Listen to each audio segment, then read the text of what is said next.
देखिए, प्रकृति को लेकर मैं बहुत जज़्बाती हो जाता हूँ। प्रकृति मेरे लिए, हम जो बार-बार कहते हैं ना कि मदर अर्थ, वो कोई क्लीशे नहीं है। क्योंकि माँ अगर हमें जन्म देती है तो the earth gives you life, it makes you live for the rest of your life.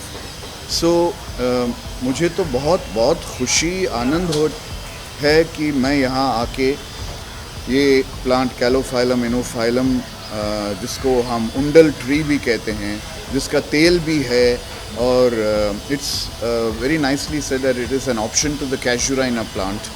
और मैं उम्मीद करूँगा कि कुछ साल बाद अगर जब मैं यहाँ आऊँ तो मैं इस पेड़ को, जो हम सब ने अपने हाथों से यहाँ लगाया है, ये फूल कर बड़ी हो जाए। और एक तरह से जो बच्चा बड़ा हो जाता है उसी तरह पेड़ भी बड़े हो जाते हैं। मुझे, जैसे मैंने कहा कि ह्यूमन बीइंग्स, इंसान और पेड़ों के बीच में मुझे कोई फ़र्क नहीं नज़र आता है। सिर्फ वो बोलते नहीं हैं, हम बहुत ज़्यादा बोलते हैं, इसीलिए मैं आपके सामने ये बोल रहा हूँ।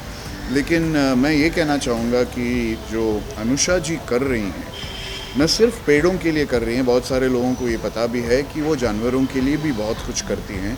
और शायद एक क्या कहें हम, एक ज़ू से ज़्यादा जानवर शायद अनुषा जी के घर में हैं और वो उनकी देखभाल करती हैं। सो जो ये कर रही हैं उसकी प्रशंसा जितनी करो बहुत कम है। मेरे पास शब्द नहीं है कहने के लिए। लेकिन अनुषा जी जैसे इंसानों के हम बहुत आभारी हैं कि ऐसे और 1000 अनुषा अगर हो तो ये जो जिस जगह में हम रह रहे हैं, जिस शहर में हम रह रहे हैं, जिस कंक्रीट जंगल में हम रह रहे हैं, ये कंक्रीट जंगल एक हरा भरा जंगल हो जाएगा, वाकई एक जंगल हो जाएगा और कंक्रीट उसमें दब जाएगा। तो जिस तरीके से हम अपने बिल्डिंग्स के रीडेवलपमेंट के लिए जाते हैं, हमें इस हरियाली का, पेड़ों का रीडेवलपमेंट में ध्यान देना चाहिए। क्योंकि जैसे ये तूफ़ान आया था, साइक्लोन आया था और बहुत सारे पेड़ गिर गए थे, बहुत सारे पेड़ कटे जाते हैं कंस्ट्रक्शन वर्क के लिए।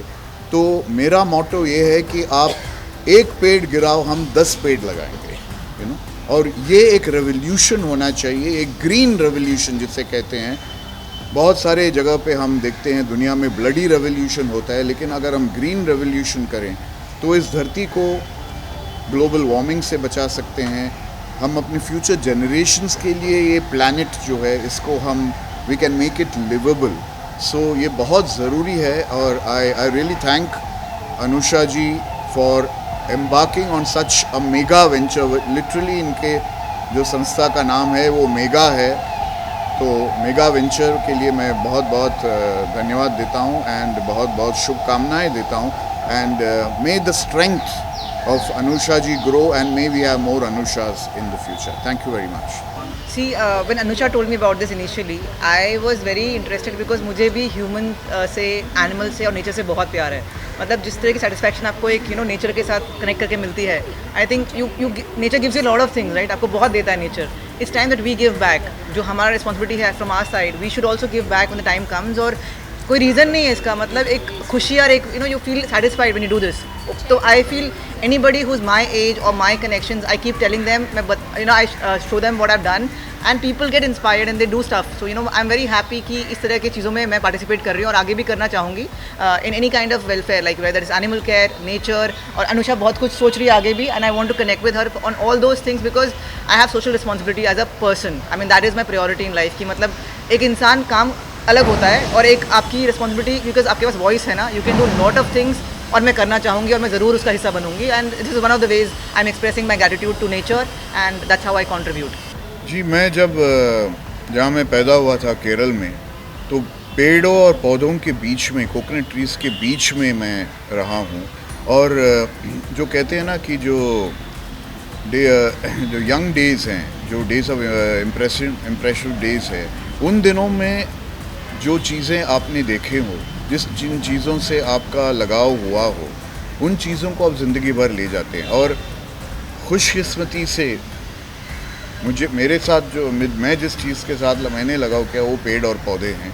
और जानवर, चाहे वो गाय हो, बिल्ली हो, कुत्ता हो, हाथी हो, इन सब के बीच में मैं रहा हूँ। तो एक तरह से मैं उस प्यार को, उस जो कहते हैं एक रेवोल्यूशन को मैं आगे बढ़ाना चाहता हूँ।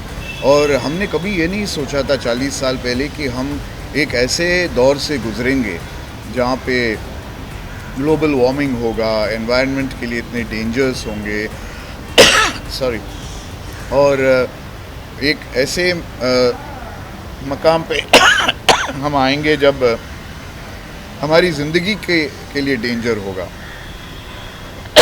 सो इस वक्त हमें सबसे ज़्यादा इस वक्त पेड़ पौधों को बचाना है, उसका देखभाल करना है।